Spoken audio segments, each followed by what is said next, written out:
মাত্র এক বাটি শুকনো চালের গুঁড়ো দিয়ে এই পিঠেটা একবার তৈরি করে দেখুন।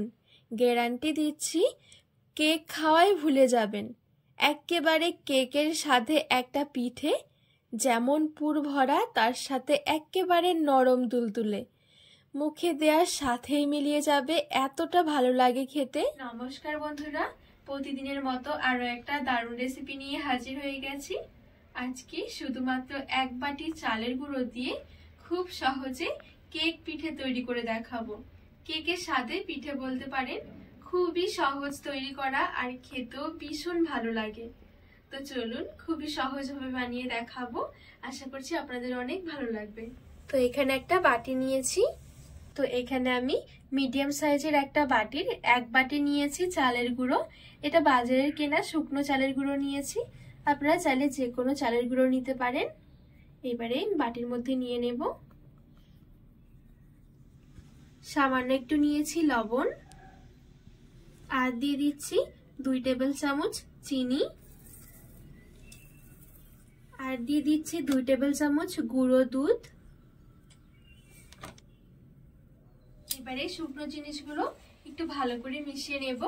আর এখানে কিন্তু গুঁড়ো দুধটা অপশনাল, হাতের কাছে থাকলে দিতে পারেন, না থাকলে না দিলেও হবে, তবে দিলে কি খেতে বেশি ভালো লাগবে। তো খুব ভালো করে আমি সবকিছু শুকনো জিনিসগুলো মিশিয়ে নিয়েছি। আর এখানে পিঠেটাকে অনেক বেশি নরম তুলতুলে স্পঞ্জি করার জন্য আমি এখানে নিয়েছি টক দই। ঠিক যতটা চালের গুঁড়ো হবে ঠিক তার অর্ধেক নিতে হবে টক দই। তো আমি যে বাটি মেপে চালের গুঁড়োটা নিয়েছি সেই বাটি মেপে আমি হাফ বাটি নিয়ে নিয়েছি টক দই।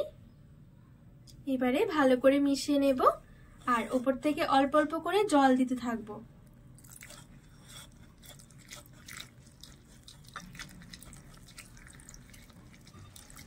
আর এখানে জলটা কিন্তু একবারে খুব বেশি দিতে যাবেন না, অল্প অল্প করে দিয়ে মেশাতে হবে। খুব বেশি পাতলা হবে না, আবার কিন্তু খুব বেশি ঘনও নয়।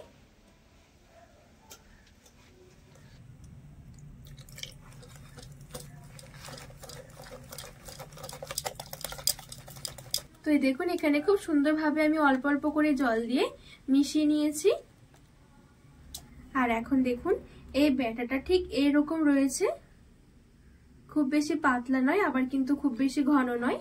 ঠিক আমরা কেক তৈরি করার জন্য যেরকম ব্যাটার তৈরি করি ঠিক সেই রকমই তৈরি করে নিতে হবে।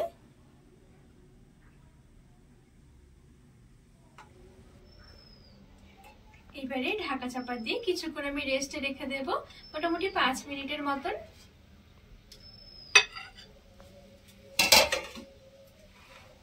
এবারে এদিকে একটা নারকেলের পুর রেডি করে নেব। তো এখানে আমি নারকেলের পুরটা রেডি করার জন্য মিডিয়াম সাইজের একটা নারকেল কুড়িয়ে নিয়েছি। এবারে কড়াইয়ের মধ্যে নিয়ে নেব, আর যতটা নারকেল করা হবে ঠিক তার অর্ধেক দিতে হবে গুড়, মানে এক বাটি যদি নারকেল করা হয় আর হাফ বাটি দিতে হবে গুড়। ভালো করে নেড়ে চেড়ে মিশিয়ে পাক দিয়ে নেব।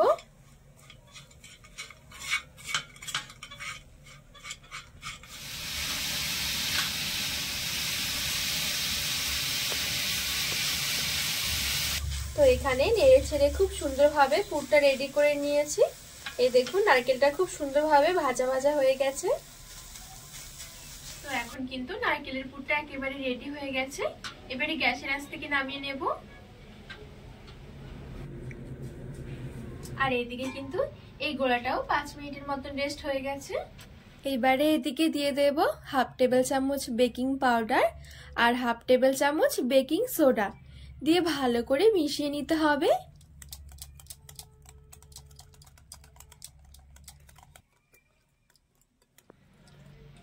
তো এদিকে বেকিং পাউডার বেকিং সোডা দিয়ে খুব ভালোভাবে মিশিয়ে নিয়েছি। আর এদিকে এই পিঠেটা বসানোর জন্য আমি এখানে একটা বাটি নিয়েছি, আপনাদের হাতের কাছে থাকা যে কোনো মিডিয়াম সাইজের একটা বাটি নিয়ে নেবেন। সামান্য একটু দিয়ে দিচ্ছি তেল। এবারে বাটির চারদিকে তেলটা খুব ভালোভাবে লাগিয়ে নেব। তো খুব ভালো করে বাটির চারদিকে তেলটা লাগিয়ে নিয়েছি। এবারে এইদিকে যে আমি গোলাটা রেডি করে রেখেছিলাম, এখান থেকে অর্ধেক মতন গোলা আমি বাটির মধ্যে নিয়ে নেব।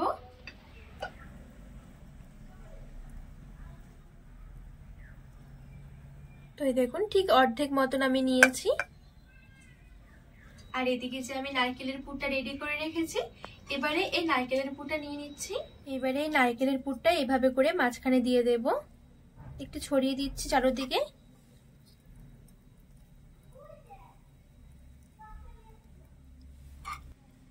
তো এই দেখুন সবটুকু নারকেলের পুর আমি এই মাঝখানে দিয়ে এভাবে করে ছড়িয়ে নিয়েছি। এবারে বাদবাকি গোলাটা উপর থেকে দিয়ে দেব।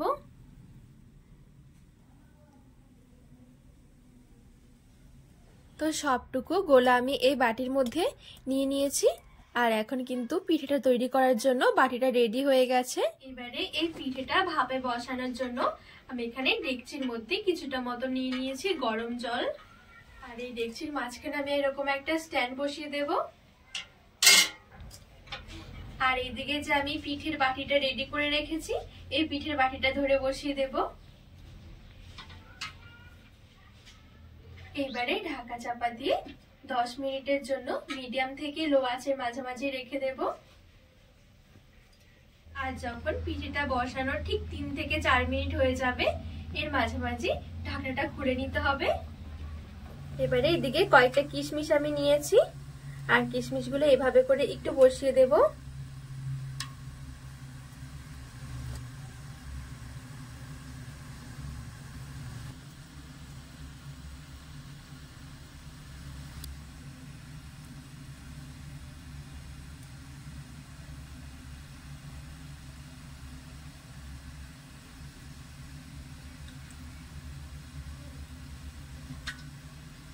তো দেখুন এখানে কিশমিশ দিয়ে আমি খুব সুন্দর করে পিঠেটা একটু সাজিয়ে নিয়েছি।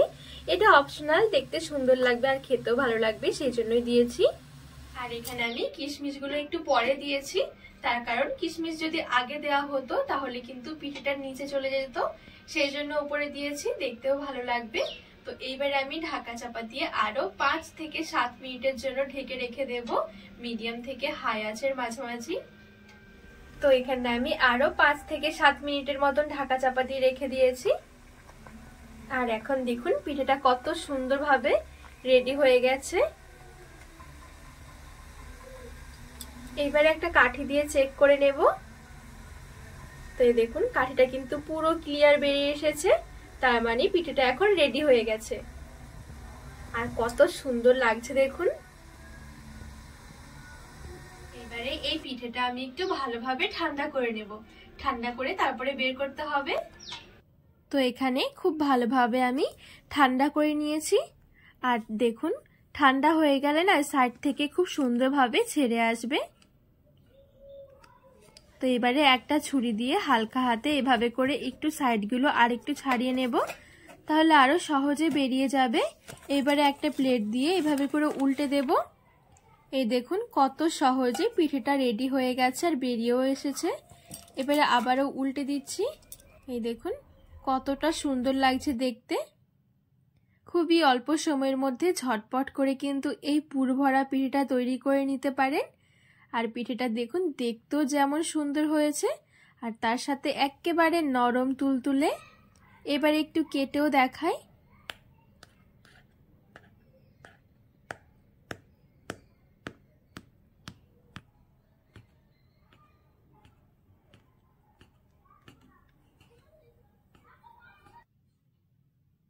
একদমই নরম তুলতুলে একটা পিঠে, আর মাঝখানে পুরটা দেওয়ার জন্য কিন্তু খেতে আরো বেশি ভালো লাগে।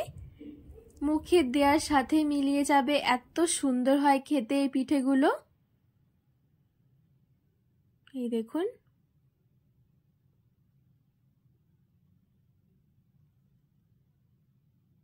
তো বন্ধুরা, আজকে এই পিঠের রেসিপি আপনাদের কেমন লেগেছে অবশ্যই কিন্তু কমেন্ট করে জানাবেন। আর ভালো লাগলে রেসিপিটি চ্যানেলটিকে সাবস্ক্রাইব করে পাশে থাকার অনুরোধ রইল।